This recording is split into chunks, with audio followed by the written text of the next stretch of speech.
नमस्कार मित्रों,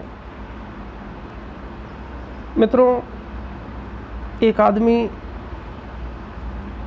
अपने जीवन से बड़ा दुखी और निराश था। हमेशा हताशा और चिंता की लकीरें उसको घेरे रहती थी।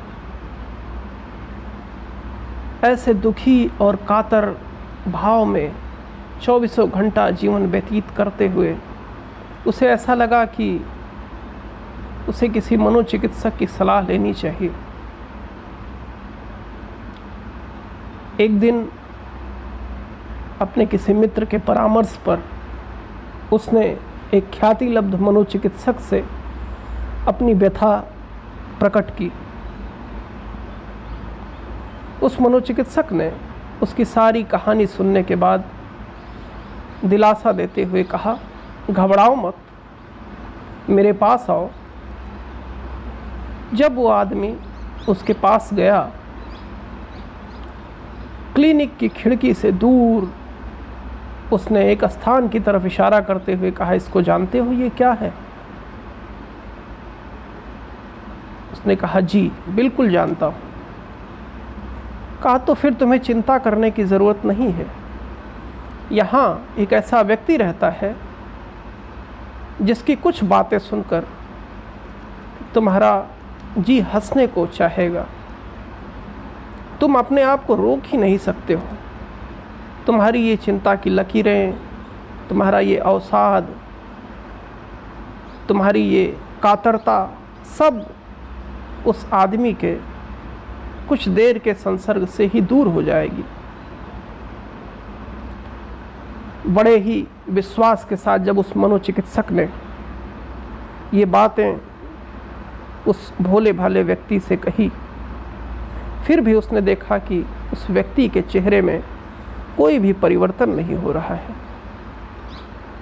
मनोचिकित्सक ने आश्चर्य में भरकर कहा, भाई क्या बात है? क्या तुम्हें उस सर्कस वाले, उस कॉमेडियन के वृत्तांतों का पता नहीं है? या तुम कभी उससे मिल चुके हो? ऐसी बात सुनकर अत्यंत ही रुग्ण स्वर में उस व्यक्ति ने उत्तर दिया, बंधु, वस्तुतः वो कॉमेडियन मैं ही हूँ। मित्रों, इस कहानी से मैं क्या कहना चाहता हूँ?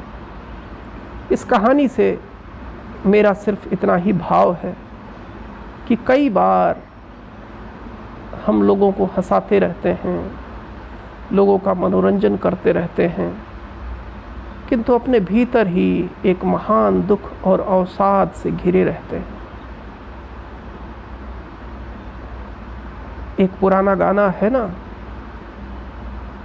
क्या गम है जो तुम छुपा रहे हो। अक्सर हमारे मुस्कुराहट के पीछे एक उदासी, एक गम होता है, और शायद हम हंसते ही इसलिए हैं क्योंकि किसी को हमारे आंसू दिखाई न पड़ जाए।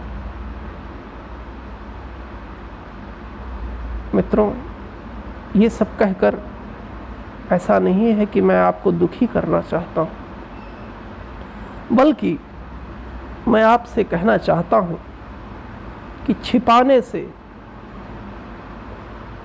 पीड़ाओं को भीतर दबा लेने से पीड़ाएं नष्ट नहीं होती हैं, बल्कि वो निरंतर एक सुलगती हुई आग की तरह आपके अंदर मौजूद रहती है। मेरा एक छोटा सा निवेदन है कि कुछ समय के लिए अपनी उन पीड़ाओं को स्वीकार करें, अपने उस दुख को स्वीकार करें। जीवन की वो जो पीड़ाएं हैं, उन पीड़ाओं की तरफ आंख भर देखें। देखने भर से आप उन पीड़ाओं में रूपांतरण पाएंगे। आज के लिए इतना ही। नमस्कार।